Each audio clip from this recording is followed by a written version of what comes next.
Every night at exactly 9:47 p.m., when the neon lights of Miller's diner began to flicker and the clatter of dishes softened into a tired rhythm, a man in a worn marine jacket slid into the last booth by the window. Nobody knew his name. He ordered the same black coffee, untouched sugar packets lined perfectly beside his cup, eyes fixed on the glass as if he were watching a world that had already moved on without him.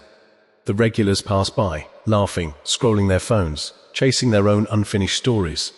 But he remained still, quiet enough to become invisible.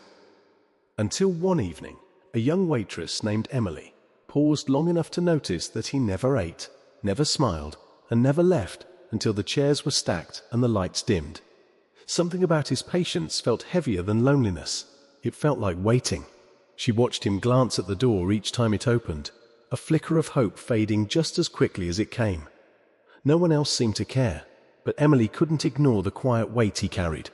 The diner hummed with life, yet his corner felt frozen in another time, as if he had walked in from a memory rather than the street outside.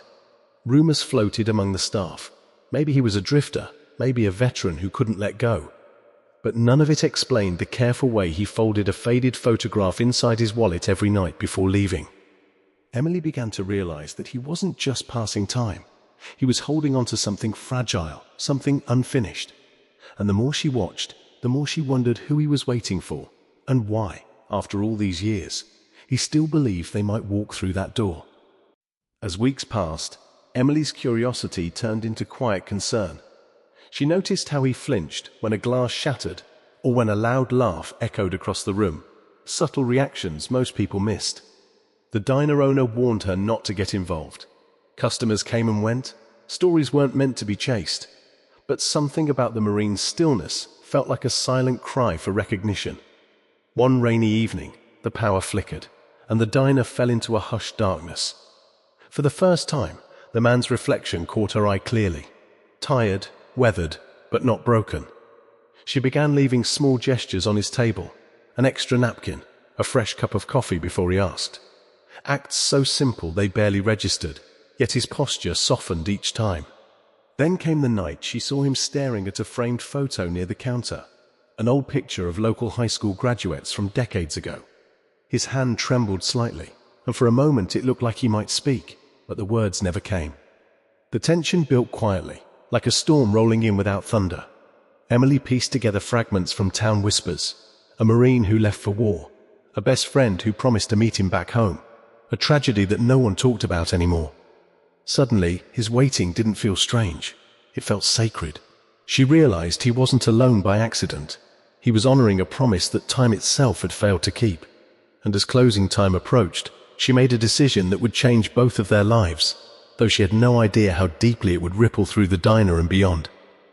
The next evening, Emily placed a small folded note beside his coffee, not with grand words or pity, but with a simple message reminding him that someone finally saw him. The Marine hesitated before opening it, eyes scanning slowly, as if bracing for disappointment.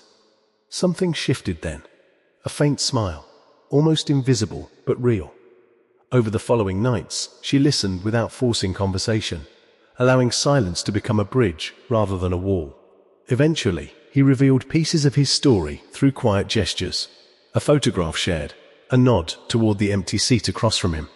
His best friend had promised to return from deployment and meet him at that exact booth, but the war had ended differently for one of them. For years, he came back, honoring a memory that felt too heavy to abandon. Emily didn't try to replace what was lost. Instead, she invited the rest of the staff to sit with him during closing time, turning the once empty booth into a place filled with warmth. Slowly, the Marine began to laugh again, his shoulders less burdened by the past. The diner transformed into more than a workplace.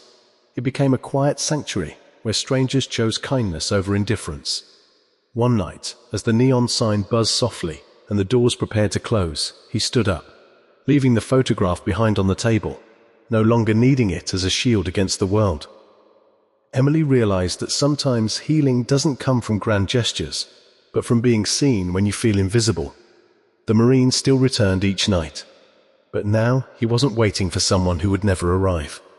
He was coming back to a place that had finally become home, proof that even the loneliest stories can find a new ending when compassion steps in at just the right moment.